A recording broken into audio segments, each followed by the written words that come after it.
Hey guys, Jacob Howard here, and today we are going to look at how you can start practicing FPV droning from the comforts of your own home. With everything going on with coronavirus, this is a great thing to start with. Whenever people ask me how they should get started with FPV, they ask what parts to buy. I did the same thing. However, you shouldn't even be focused on the parts until you have an understanding about if FPV is something you are really interested in. Just because it looks amazing on YouTube doesn't mean it is the right fit for you. So, there are two things I recommend when starting out. First off, you need to know what FPV is. We have a video on this channel all about that. Link is down below. Secondly, you need to start practicing flying before you buy your first part. This is best done in an FPV simulator. The one I recommend is Liftoff. The link will also be down below. Its graphics are very good, and I have found it to transfer very well to real-world experience. The best part is you can play it on your computer with a game console controller like a PS4 remote. You will sacrifice a little realism using a remote like this, but not very much. This kind of practicing is especially important right now when the world is under quarantine. You can practice and judge if you want to get into FPV without spending more than $20. As a quick side note, FPV flying, even when on a screen, can often induce dizziness. Usually this goes away with practice. However, I found acupressure bands to take away that problem, specifically C-bands. You will probably want to wear these a while, and eventually you will probably find out you don't need them anymore.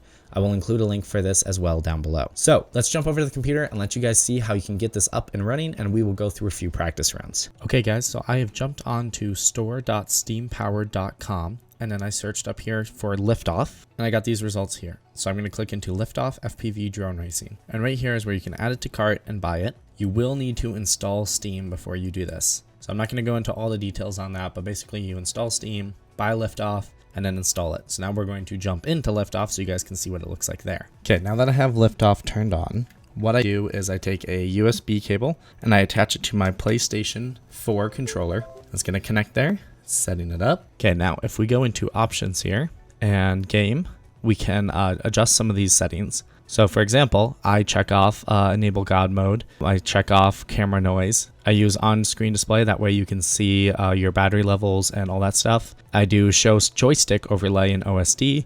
That way you can see the stick movements. And I do battery simulation. I automatically skip goggle animation in the beginning, and I show game triggers. And of course, I switch the unit system to Imperial. In graphics, you can choose what you want to do, what display you're using, what resolution. I think it comes at a resolution automatically. I think it's like 720 or something. So it looks really bad. So you actually have to go in here and change that. And quality setting to beautiful. And I just check different settings here to make it just look better, more realistic. I have my sounds basically turned off. If we go over here to controls, we can go into controller and you can calibrate your controller. So like I said, I'm just using a PS4 remote since most of you guys will probably have that.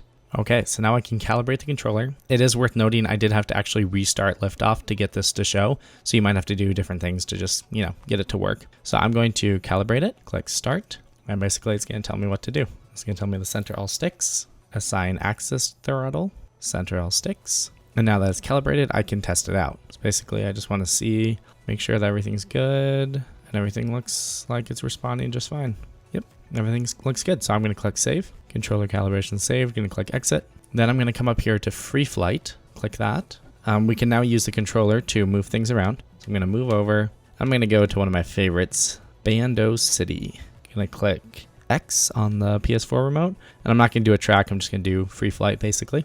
Okay, so then in the bottom left corner it says drone disarmed. Move throttle down to arm. I'll show you later how you can adjust these settings, but right now all I do is I move the throttle down and I take off. Now I'm going to pinch the remote. I'm going to start flying. It's been a little while since I've flown in a simulator, so I'm not going to be doing anything crazy. But basically you can see my stick overlays on the bottom, right in the center, so you can see what I'm doing. So that's really useful when you're trying to figure out how the drone moves and stuff, is you can watch afterwards. You can record your DVR of your simulator and you can watch what you were doing with stick movements to make it look a certain way. Simulators are where you're going to want to spend time trying out new moves. That way you can crash as much as you need to while you're trying to learn and you don't crash your real drone.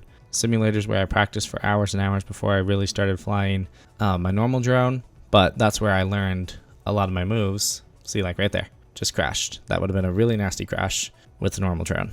But I taught myself how to do dives and power loops and all that kinds of stuff right on simulators. So you're definitely going to notice a difference between when you're flying on a simulator and when you're flying in real life. Obviously, flying in real life is a lot more stressful because, you're risking your drone.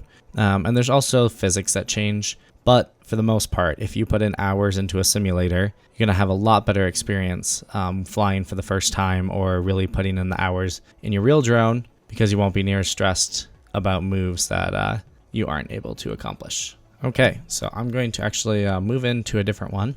So I can go to level selection and I can change my drone, I can change the game mode, and I can change the location. Pine Valley, I really like doing that because I've also flown it in real life in between all pine trees and stuff, so it's really, really fun. So I'm going to try that out real quick. And the simulator will try and recreate what a crash would be like. Oftentimes it's not accurate because, like right there, that would have taken the drone out. You know, at least it would have bent an arm. I know from experience because I've hit a tree like that. So I'm going to run through some branches here. And you can see in the bottom right corner, it's showing my propellers as red because it's showing how much damage those propellers have taken. So like now I've lost propellers. So there's nothing I can do because I lost 3 propellers. So I'm going to go again here. Let's see how long I can survive.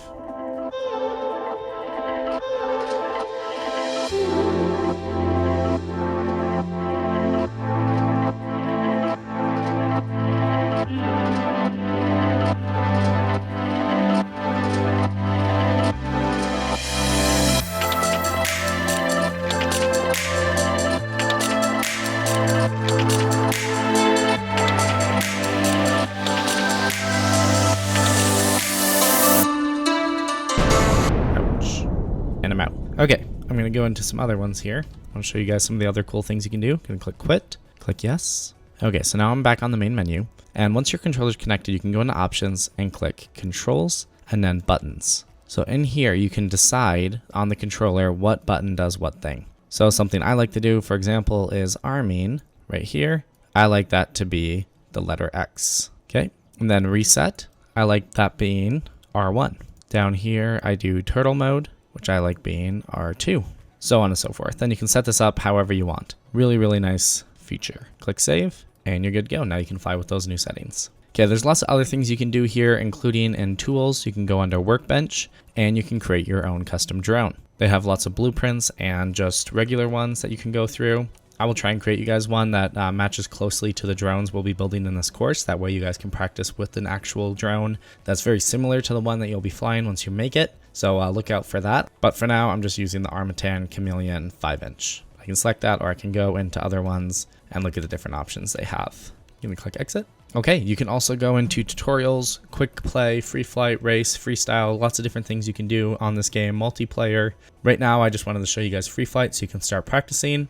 And if you guys want, definitely record your computer screen and stuff so I can watch you guys' first flights, because it's really cool having direct video recording or DVR of your first flights. So you can look back and see how far you've progressed. Okay, so there you have the liftoff simulator. There are lots of other simulators out there, including a free one made by Sync FPV with the world builder Worlds Adrift. I've not really tried this one out, but it's worth a try since it's free. I will include a link below for his video about his free FPV simulator. If you guys have any questions, definitely let me know, and have fun simulator flying.